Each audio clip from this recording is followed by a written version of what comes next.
ഇവാഞ്ചലിയും അനുദിന സുവിശേഷ വിചിന്തനം. ആണ്ടുവട്ടം 34 വാരം, ബുധൻ.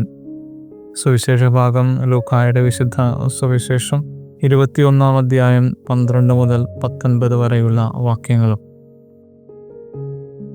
വെളിപാടിൻ്റെ പുസ്തകത്തിൽ നിന്നുള്ള ആദ്യ വായന 15 അധ്യായം 1 മുതൽ 4 വരെയുള്ള വാക്യങ്ങളാണ്.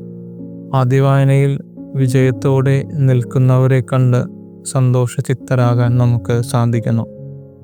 സുവിശേഷത്തിൽ എങ്ങനെയാണ് വിജയം കൈവരിക്കാൻ സാധിക്കുക എന്ന് ക്രിസ്തു വളരെ വ്യക്തമായും കൃത്യമായും നമ്മോട് പറഞ്ഞു നൽകുന്നു.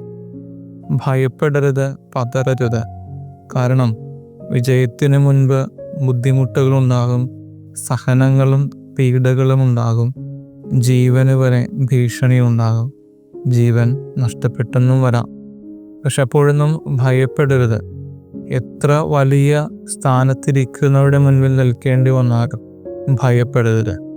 കാരണം കൂടെയുള്ളത് കർത്താവാണ്, കർത്താവിൻ്റെ ആത്മാവാണ്. എന്താണ് പറയേണ്ടതെന്നും ചെയ്യേണ്ടതെന്നും എങ്ങനെയാണ് പ്രതികരിക്കേണ്ടതെന്നും ദൈവാത്മാവ് ദൈവത്തോട് ചേർന്ന് നിൽക്കുന്നവർക്ക് വെളിപ്പെടുത്തി തരും. ആരൊക്കെ തള്ളിപ്പറഞ്ഞാലും, ആരൊക്കെ ഉപേക്ഷിച്ചാലും, എത്രയൊക്കെ ദ്വേഷിക്കപ്പെട്ടാലും സ്ഥിരതയോടെ നിലനിൽക്കുക. അത് നമ്മെ വിജയത്തിലേക്ക് കൊണ്ടുചെന്നെത്തിക്കും.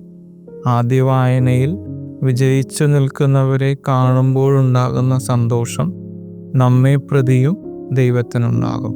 സ്ഥിരതയോടെ നിലനിൽക്കുമ്പോൾ എല്ലാറ്റിനും മുകളിൽ ദൈവമുണ്ടെന്ന് എൻ്റെ ജീവിതത്തിൽ ഞാൻ ബഹുമാനത്തോടും ഭയത്തോടും കൂടെ, സ്നേഹത്തോടെയുള്ള ഭയത്തോടും കൂടെ കാണേണ്ട എന്തെങ്കിലും ഉണ്ടെങ്കിൽ അത് ദൈവം മാത്രമാണ് എന്നും തിരിച്ചറിയുക.